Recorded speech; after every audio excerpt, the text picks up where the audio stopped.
तो आज हम एक ऐसे किरदार के दिमाग के अंदर झांकने वाले हैं। एक ऐसा किरदार जो बाहर से जितना आकर्षक है ना, अंदर से उतना ही खौफनाक।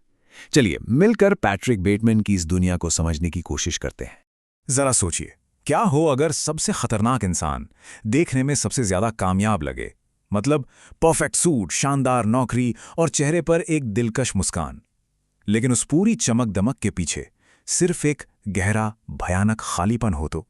देखिए, पैट्रिक बेटमैन सिर्फ एक कातिल नहीं है, वो उससे कहीं ज्यादा है। वो एक प्रतीक है, एक ऐसी खोखली पहचान का जिसकी पूरी बुनियाद ही रुतबे, अहंकार और दिखावे पर टिकी हुई है। तो आइए उसके व्यक्तित्व की पहली परत को हटाते हैं। ये है परफेक्शन का मुखौटा। बैटमैन की दुनिया में ना हर चीज के दो चेहरे हैं। अगर ऊपर ऊपर से देखें तो वो सफलता की जीती जागती तस्वीर है। वॉल स्ट्रीट की नौकरी, महंगे महंगे सूट और बड़े लोगों के बीच उठना बैठना, सब कुछ तो है। लेकिन हकीकत में उसकी पूरी शख्सियत ही एक नाटक है, बस एक नकल। वो असल में कुछ महसूस नहीं करता, वो बस नकल करता है। दूसरों की राय, उनकी पसंद, यहां तक कि उनके जुनून को भी वो ऐसे दिखाता है जैसे वो उसके अपने हों। और ऐसा इसलिए है क्योंकि अंदर से उसका अपना कोई वजूद ही नहीं है। साइकोलॉजी की भाषा में ना इसे फॉल्स सेल्फ कहते हैं। मतलब एक ऐसा मुखौटा जिसे कोई भी इंसान समाज में फिट होने के लिए और अपनी असली भावनाओं को छिपाने के लिए बनाता है। बैटमैन इसी फॉल्स सेल्फ का एक बहुत ही खतरनाक उदाहरण है, जहां वो मुखौटा ही उसकी पूरी पहचान बन चुका है। लेकिन ये जो दिखावा है, ये असल में एक गहरी बीमारी का लक्षण है। रुतबे की बीमारी जो उसके दिमाग पर पूरी तरह हावी है। बैटमैन की दुनिया में किसी इंसान की कीमत बहुत ही सतही चीजों से तय होती है। यहाँ बिजनेस कार्ड किसी की पहचान है, किसी महंगे रिश्तों में रिजर्वेशन उसकी ताकत है, और उसका पहनावा, खैर, वही उसकी पूरी हैसियत तय करता है। और ये बात हमें उस मशहूर सीन में साफ साफ दिखती है, जहां एक मामूली सा बिजनेस कार्ड उसे अंदर तक तोड़ कर रख देता है। पर ऐसा क्यों? मतलब आखिर कागज के एक छोटे से टुकड़े में किसी को इस तरह तोड़ने की इतनी ताकत कैसे हो सकती है? वो इसलिए क्योंकि उसका आत्मसम्मान पूरी तरह से बाहरी दुनिया की मंजूरी पर टिका है।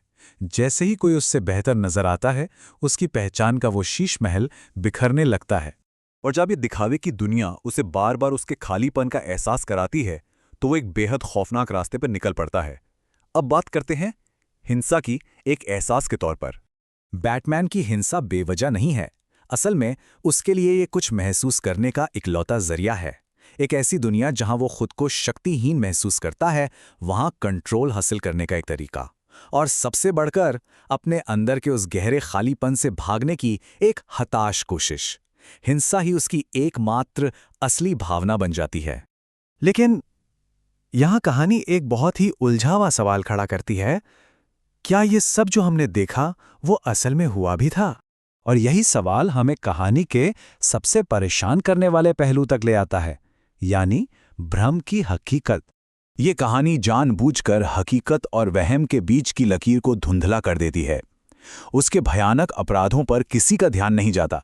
लोग लगातार एक दूसरे को पहचानने में गलती करते रहते हैं, और जब वो आखिरकार अपने सारे गुनाह कबूल करता है, तो उसकी बात को एक मजाक समझकर टाल दिया जाता है।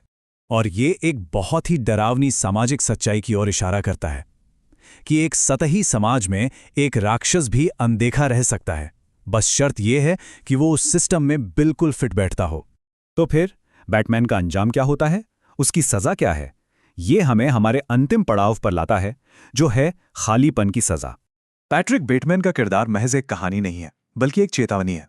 एक चेतावनी भौतिकवाद में अपनी पहचान खो देने की, रुतबे से अपनी कीमत आंकने की, और बिना किसी असली भावना के जीने के खतरों की।